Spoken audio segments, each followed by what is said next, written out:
Hello dear student, class 9 NCERT mathematics में आज हम लोग मैथ फर्स्ट में नंबर सिस्टम टॉपिक पढ़ने जा रहे हैं। और नंबर सिस्टम में आज हम लोग देखेंगे ऑपरेशंस ऑन रियल नंबर्स। देखिए, ऑपरेशंस का मीन्स क्या है और रियल नंबर्स आप ऑलरेडी जानते हैं। रियल नंबर्स का मीन्स होगा रैशनल नंबर और इरेशनल नंबर्स। रैशनल और irrational numbers both numbers are called real number. तो आज हम लोग इस पर ऑपरेशंस देखेंगे। देखिए, बेसिकली ऑपरेशन का मीन्स होगा एडिशन, सब्सट्रैक्शन, मल्टीप्लिकेशन और डिवीज़न। यहाँ पर जो ऑपरेशंस होंगे, ऑपरेशंस का मेन मीन्स होता है एडिशन करना रियल नंबर्स का, सब्ट्रैक्शन, इसके बाद डिवीज़न और मल्टीप्लिकेशन। ये कुछ ऑपरेशंस हैं जिनको हम यहाँ पर रियल नंबर्स पर सीखने वाले हैं। तो आइए हम लोग देखते हैं स्टूडेंट यहाँ पर कैसे हम लोग को ऑपरेशंस सीखने हैं। देखिए स्टूडेंट्स, यहाँ पर ऑपरेशन ऑन रियल नंबर्स का क्वेश्चन गिवन है। जैसे क्वेश्चन एग्जाम्पल नंबर 14 गिवन है। देखिए, आपको इसमें क्या करना है। आपको क्वेश्चन में बोला मल्टीप्लाई 6√5 बाय 2√5। आपको यहाँ पर 6√5 और 2√5 का मल्टीप्लिकेशन करना है। तो आइए हम लोग देखते हैं। तो सबसे पहले आप 6√5 मल्टीप्लाई बाय 2√5 इसको लिखेंगे। अब देखिए, यहाँ पर 6 और 2 ये रैशनल नंबर्स हैं, तो 6 × 2 करेंगे आप। इसके बाद √5 और √5 आप एक साथ मल्टीप्लाई करके लिखेंगे। 6 और 2 का मल्टीप्लिकेशन 6 × 2 = 12 होगा। अब देखिए स्टूडेंट, सबसे इम्पोर्टेंट है ये √5 का मल्टीप्लिकेशन। आपको यहाँ पर ये ध्यान रखना होगा कि जब आप √5 और √5 यानी सेम नंबर स्क्वायर रूट में दिया है, और जब आप सेम नंबर स्क्वायर रूट में दिया होगा और आप इसका मल्टीप्लिकेशन करेंगे तो आपको यहाँ से वैल्यू केवल 5 मिलेगी। आपको यहाँ से वैल्यू क्या मिल जाएगी? 5 मिल जाएगी। इसको बोला जाएगा √5 और √5 का मल्टीप्लिकेशन। तो यहाँ से आपको वैल्यू क्या मिल जाएगी? 5 मिल जाएगी। अब देखिए, 6 5 से क्या होता है? 6 5 जा 60 हो जाता है। इसका क्या मीन्स होता है? इसका मीन्स होता है आपका जो फाइनल आंसर होगा वो होगा 60। तो यहाँ से आपने सीखा कि अगर सेम नंबर है और सेम नंबर का मल्टीप्लिकेशन है स्क्वायर रूट में, तो आपको केवल एक बार वो नंबर 5 लिख देना होगा। तो ये मल्टीप्लिकेशन है। अब आप यहाँ पर देखिए सेकेंड ऑपरेशन। इसमें आपसे क्वेश्चन में बोला गया है कि डिवाइड करिए 8√15 बाय 2√3। आपको 8√15 में 2√3 का डिवाइड करना होगा। तो देखिए, सबसे पहले तो आप लिखेंगे we have 8√15 डिवाइडेड बाय 2√3। अब आप इसका डिवाइड कैसे करेंगे? देखिए, 8, देखिए स्टूडेंट, 15 को आप ब्रेक करेंगे 5 मल्टीप्लाई बाय 3। 5 × 3 15 होगा, और यहाँ से आपके पास 2√3 होगा। ओके बेटा, अब आप देखिए यहाँ से 8। अब देखिए, यहाँ पर स्क्वायर रूट की प्रॉपर्टी क्या है? अगर मल्टीप्लिकेशन में 5 और 3 मल्टीप्लिकेशन में है और इसके ऊपर स्क्वायर रूट यूज़ किया जा रहा है, तो आप स्क्वायर रूट को एक बार 5 के साथ यूज़ करेंगे और एक बार √3 के साथ यूज़ करेंगे। देखिए, मल्टीप्लिकेशन में स्क्वायर रूट को अलग अलग डिस्ट्रीब्यूट किया जा सकता है। इसी तरह से जब डिवाइड होता है, जब दो नंबर डिवाइड में हो, तो भी आप स्क्वायर रूट को अलग अलग डिस्ट्रीब्यूट कर सकते हैं। लेकिन एडिशन में और सब्ट्रैक्शन में ऐसा नहीं होता है। अगर दो नंबर एडिशन में है तो आप स्क्वायर रूट को अलग अलग नहीं लिख सकते। तो यहाँ पर आप देखिए क्या है, मल्टीप्लिकेशन किया गया है। अब आप इसको √5 × √3 यूज़ कर सकते हैं अपॉन 2√3। अब ये बताइए कि यहाँ से √3 देखिए न्यूमरेटर और डिनोमिनेटर में है, कैंसिल आउट हो गया, और 2 और 8 कट हो गया ये भी। तो जब 2 और 8 कट करेंगे आप तो आपको 4 वैल्यू मिलेगी। √3 कैंसिल करेंगे जब आप तो आपको केवल √5 मिल जाएगी। तो यहाँ से आप देखेंगे 4/5 ये डिवाइड करने पर फाइनल आंसर होगा। तो ये देखा आपने मल्टीप्लिकेशन और ये डिवीज़न, इसे कहते हैं ऑपरेशंस और रियल नंबर्स। अब आप कुछ और भी एग्जांपल्स देखेंगे। देखिए स्टूडेंट्स, यहाँ पर एक्सरसाइज का फर्स्ट क्वेश्चन आपको गिवन है, classify the following numbers as rational और इरेशनल। आपको रैशनल और इरेशनल नंबर क्लासीफाई करना होगा। आपको पहले भी बताया जा चुका है बेटा, रैशनल नंबर्स ऐसे नंबर्स होंगे जिसे P/Q के फॉर्म में लिख सकते हैं आप, या तो उसका डेसिमल एक्सपेंशन टर्मिनेटिंग होगा या तो नॉन टर्मिनेटिंग रिपीटिंग होगा। यानी रैशनल नंबर्स की आपके पास 3 पहचान हो गई है। इसी तरह से इरेशनल नंबर, ऐसे नंबर्स जो अंडर रूट के फॉर्म में लिखे जाएं और वो परफेक्ट स्क्वायर नहीं होंगे, जैसे √5, √23, इस तरह के नंबर्स। या अगर आप डेसिमल एक्सपेंशन के फॉर्म में देखते हैं तो ऐसे नंबर्स जो non terminating non repeating decimals होंगे, ये इरेशनल है। तो आपको यहाँ पर क्लासीफाई करना होगा, उसके लिए ध्यान से देखिए। जैसे यहाँ पर फर्स्ट क्वेश्चन आपको गिवन है, तो फर्स्ट क्वेश्चन में आपको गिवन है 2 - √5। आपको बेटा यहाँ पर ये ध्यान देना होगा कि यहाँ पर 2 क्या है, रैशनल नंबर है, और उसके साथ सब्ट्रैक्ट करने वाला नंबर √5 इरेशनल नंबर है। तो बेटा इस बात को हमेशा ध्यान रखेंगे कि जब एक रैशनल नंबर हो और एक इरेशनल नंबर हो, दोनों के बीच में माइनस लगा हो, तो जो आंसर होगा यानी 2 - √5 होगा वो इरेशनल होगा। यानी जब आप रैशनल नंबर और इरेशनल नंबर को ऐड करेंगे तो आंसर क्या होगा, इरेशनल होगा। इसी तरह से जब आप एक रैशनल नंबर और एक इरेशनल नंबर को सब्ट्रैक्ट करते हैं तो भी आंसर इरेशनल नंबर होगा। तो ऐसे केस में आप इस बात को ध्यान से देखिए, here it is irrational number, here it is irrational number। देखिए ये क्या है, irrational number। इसी तरह से आप सेकंड में देखिएगा, 3 + √23 -√23। सबसे पहले स्टूडेंट यहाँ पर देखिए स्क्वायर रूट √23 पर है, यहाँ पर भी है, यहाँ पर भी है। आप ब्रैकेट को ओपन कर दीजिए। सबसे पहले 3 + 2√3 और यहाँ पर आपको मिलेगा 2√3। ये √3 देखिए सेम है, कैंसिल हो गया प्लस माइनस की वजह से, और आपको वैल्यू क्या मिल गई, 3। और 3 को आप P/Q के फॉर्म में लिख सकते हैं, इसलिए क्या है, here it is a rational number। इसको आप क्या बोल सकते हैं, इसको आप बोलेंगे क्या है, रैशनल नंबर है। तो इसी तरह से आप इसके बाकी के जो पार्ट हैं उसको आप अपने आप से ट्राई करेंगे, जो और पार्ट आपको क्वेश्चन में दिए गए हैं। अब हम लोग आइए नेक्स्ट क्वेश्चन देखें, क्वेश्चन नंबर 2। देखिए स्टूडेंट्स, नेक्स्ट क्वेश्चन आपको गिवन है, simplify each of the following expressions. आपको ये एक्सप्रेशन जो यहाँ पर गिवन है इसको आपको सिंप्लीफाई करना है। देखिए इस क्वेश्चन का आपको टू पार्ट्स में बता देता हूँ, बाकी के आप ट्राई करेंगे। जैसे फर्स्ट पार्ट आपको देखिए क्या गिवन है,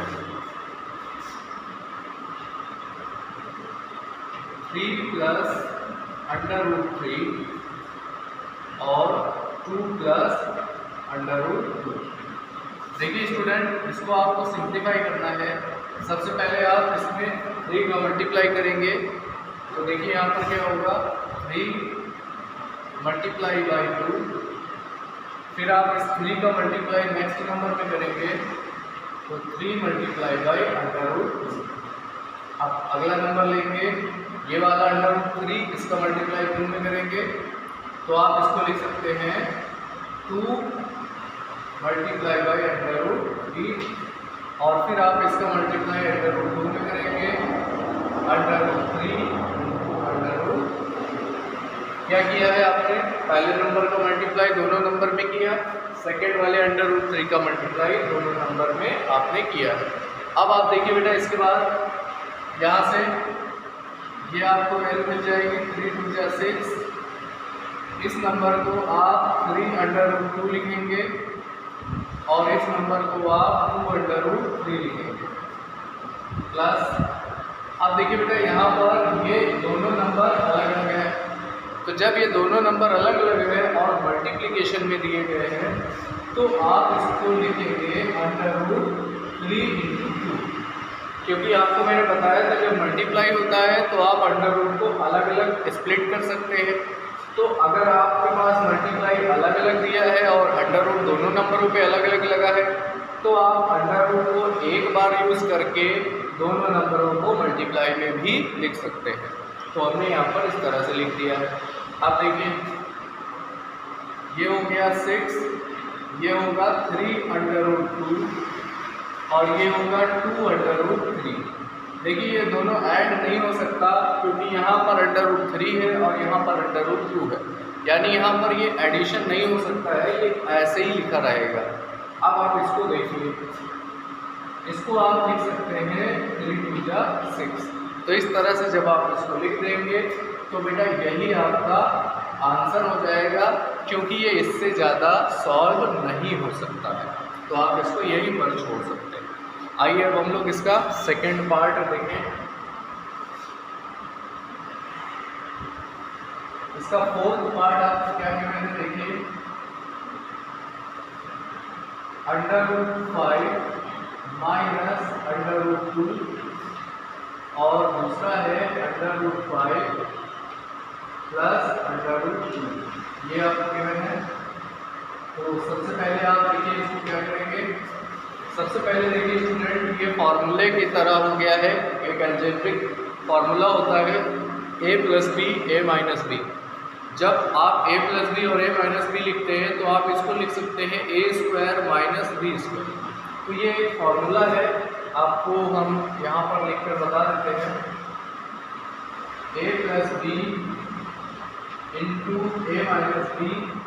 तो जब यहाँ पर सेम नंबर होता है और पॉजिटिव और निगेटिव होता है तो आप इसको क्या लिखेंगे, a² - b²। तो आप इसको ऐसे लिख सकते हैं a² - b²। तो ये फॉर्मूला यहाँ पर आप यूज़ करिए। आप इसको ध्यान से देखिए, √5 और √2 यहाँ दोनों में वही है, यहाँ पॉजिटिव और निगेटिव दिया गया है, तो ये फॉर्मूला आप यहाँ पर यूज़ कर सकते हैं। a के प्लेस पर क्या लेंगे √5, b के प्लेस पर आप √2 यूज़ करेंगे। तो आइए हम लोग इस फार्मूले का यहाँ पर यूज़ करते हैं। देखिए स्टूडेंट, सबसे पहले आप क्या करेंगे, √5 - √2 और इसके मल्टीप्लाई में √5 + √2।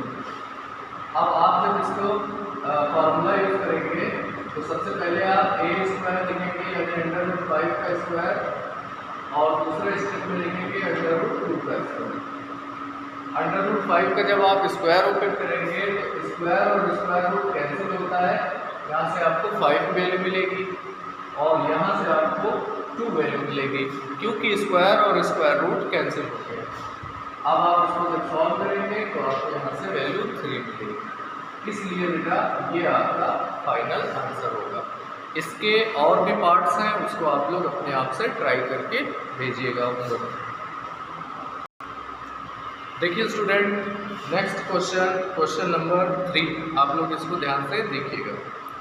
Recall pi is defined as the ratio of circumference C, circumference को C of a circle to its diameter d।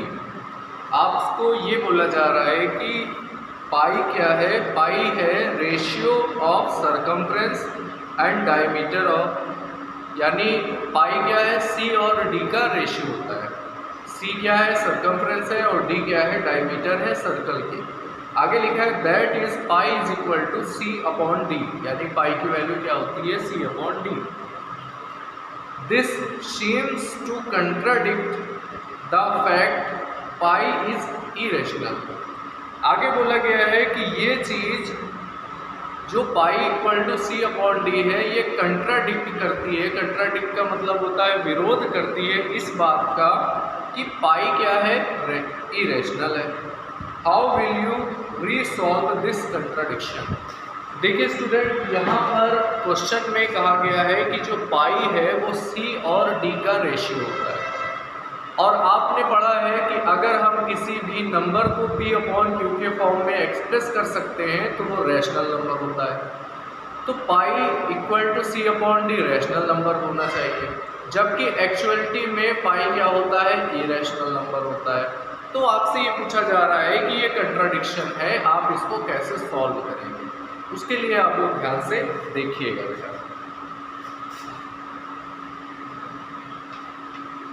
बेटा सबसे पहले आपको गिवन है कि पाई की वैल्यू क्या है, सी अपॉन डी के इक्वल होती है, वेयर सी इज सरकमफ्रेंस। यहाँ पर सी क्या है, सी को सरकमफ्रेंस बोलते हैं, एंड डी क्या है, D is diameter of circle। देखिए C है सरकमफ्रेंस, आपको हम एक सर्कल बना के ड्रॉ करके बता दें। C क्या है, सरकमफ्रेंस, और D क्या है, डायमीटर, और ये होती है सरकमफ्रेंस। तो सरकमफ्रेंस को C और डायमीटर को D बोला जाता है। तो पाई की वैल्यू क्या है, C अपॉन D के इक्वल है। और बेटा ये क्या है,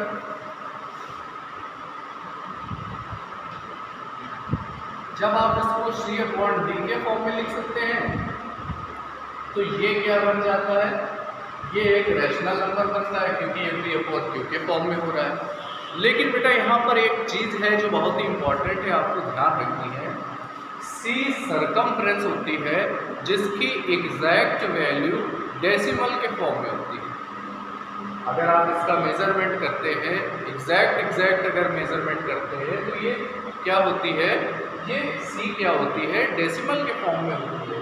या डायमीटर का अगर आप सही मेजरमेंट करें तो ये भी क्या हो सकती है, ये पॉइंट के फॉर्म में हो सकती है। तो इसका मतलब हुआ C और D में कोई एक नंबर इरेशनल और कोई एक नंबर इरेशनल होना भी यहाँ पर पॉसिबल है। तो इस रीजन की वजह से आप लोग देखिए इसको क्या लिखेंगे। देखिए बेटा यहाँ पर लैंग्वेज है C and D we calculate is not exactly a rational number. अगर आप C और D को कैलकुलेट करें तो वो ज़रूरी नहीं है कि वो रैशनल नंबर हो। यहाँ पर C या D या दोनों कोई भी इरेशनल नंबर हो सकता है। और बेटा एक चीज़ का ध्यान रखिएगा आप लोग, अगर हम किसी रैशनल नंबर में किसी इरेशनल नंबर से डिवाइड करते हैं तो जो आंसर होता है वो इरेशनल नंबर आता है। तो इस रीजन से पाई इज इरेशनल। ऐसे में इसमें पाई को क्या कहते हैं, आप इरेशनल कहते हैं। यहाँ पर आपको लास्ट लाइन में ये लिखना होगा। ओके, अब आप एक्सरसाइज कंप्लीट करेंगे। Thank you dear students.